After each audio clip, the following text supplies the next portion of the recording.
Public বিশ্ববিদ্যালয়ের শিক্ষকদের আন্দোলনের প্রতি সমর্থন জানিয়েছে বিএনপির সিনিয়র যুগ্ম মহাসচিব রুহুল কবির রিজভী বলেছেন, সরকার প্রত্যয় স্কিমের নামে শিক্ষকদের অনাহারের দিকে ঠেলে দিচ্ছে। আর দলটির স্থায়ী কমিটির সদস্য নজরুল ইসলাম খান বলেন, ভারতের সাথে চুক্তি দেশের স্বার্থ বিরোধী না হলে কেন প্রকাশ করা হচ্ছে না।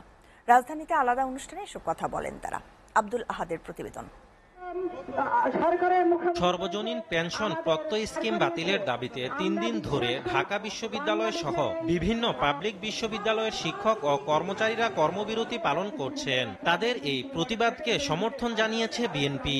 ন্যায়সঙ্গত আন্দোলন প্রত্যেকটাকে আমরা মনে করি, বিশ্ববিদ্যালয়ে আমরা লেখাপড়া করেছি যে প্রত্যয় স্কিম করেছেন, এখন প্রত্যয় স্কিমের নামে তারা সেটিকে কার্টেল করছে, কার্টেল করে মানে তাদেরকে আরো অনাহারের দিকে, তাদেরকে আরো বিপর্যয়ের দিকে ঠেলে দেওয়ারই একটা বন্দোবস্ত করছে।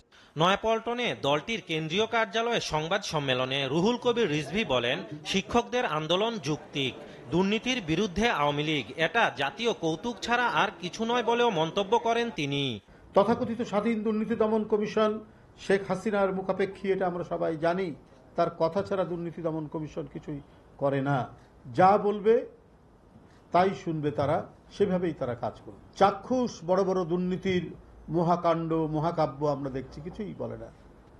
আর বিরোধী দলের নেতাদের নামে, বিএনপির নেতাদের নামে একের পর এক তারা মামলা দিয়ে রেখেছেন।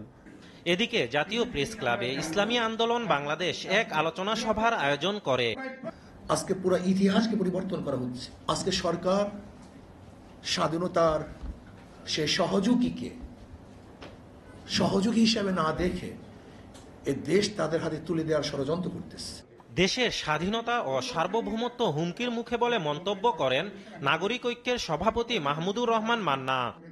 এখন যেটা হবে তা হচ্ছে, ভারত থেকে ট্রেন আসবে, বাংলাদেশের উপরে দিয়ে আবার ভারতে চলে যাবে। এটা মালগাড়িও হতে পারে। সেই মালগাড়ির মধ্যে কি কি মাল থাকতে পারে? আমাদের জন্য পেঁয়াজ, মরিচ, আদা, রসুন, চাল, অস্ত্র থাকতে পারে, যেই অস্ত্র ওই 7 সিস্টারে যাবে ওদের বিদ্রোহকে ঠান্ডা করতে। আর বিএনপির স্থায়ী কমিটির সদস্য নজরুল ইসলাম খান বলেন, সরকার ক্ষমতায় থাকতে নির্দিষ্ট কিছু দেশকে সুবিধা দিচ্ছে। আমরা গড়েছি এই রাষ্ট্রটা কিছু মানুষ দখলে রাখার জন্য কিছু শক্তিকে লালন পালন করছে, পোষণ করছে, এবং সে কারণে তাদেরকে যথেচ্ছা কিছু করার সুযোগ দিচ্ছে। অতীতের যে কোনো আন্দোলনের চেয়ে বড় আন্দোলন সামনে আসছে বলে হুঁশিয়ারি দেন নজরুল ইসলাম খান। যতখানি ঐক্যবদ্ধভাবে আমরা সে লড়াই করেছি, তার চেয়ে আরো একটু ঐক্যবদ্ধ, আরো একটু সংগঠিত লড়াই দরকার। আব্দুল আহাদ, এসটিভি, ঢাকা।